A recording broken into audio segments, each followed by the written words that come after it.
Welcome to the Explainer. If you are a focused learner looking to get straight to the heart of how organizations actually operate, you are in the exact right place.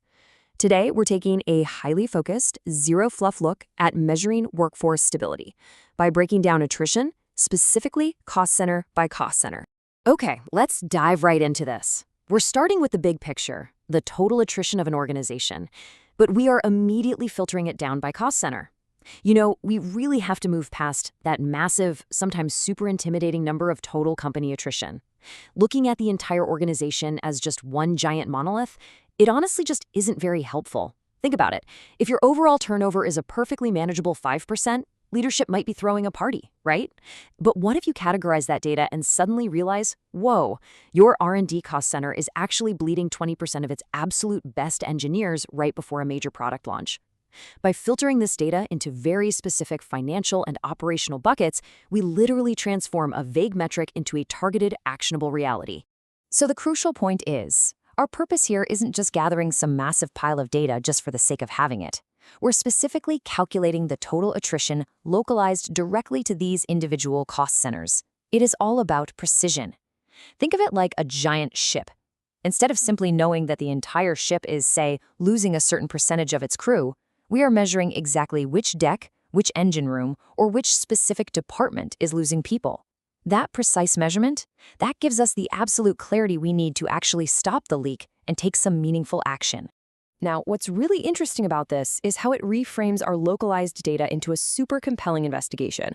We aren't just, doing math anymore. We're asking a vital question. Which cost center had the highest drain of talent?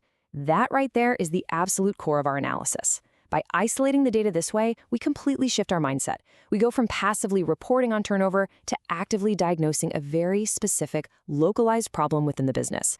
We are basically hunting for the exact location of our biggest talent drain. And this brilliantly illustrates the chronological reporting intervals we need to actually track and solve this talent drain mystery over time.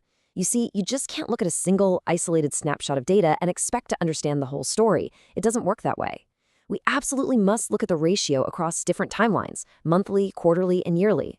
Watching how these ratios fluctuate across these very specific periods allows you to spot those absolutely critical patterns. Like, you might uncover a weird seasonal trend, maybe a sudden spike in a specific cost center's attrition right after annual bonuses are paid out. Or, on the flip side, you might identify long-term systemic issues that literally only become obvious when you zoom out and look at that one-year mark. So, what does this all mean for you? Let's build this into an actionable takeaway. I really want to leave you with this challenge.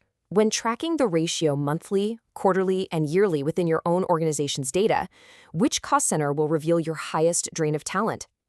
I highly encourage you to apply these specific, structured tracking intervals to your own metrics. Stop just looking at the surface level and really start digging into those categories. What hidden organizational pain points will you uncover when you do? The answers are literally sitting right there in your data, just waiting to be found. Thanks so much for joining me for this explainer, and keep learning.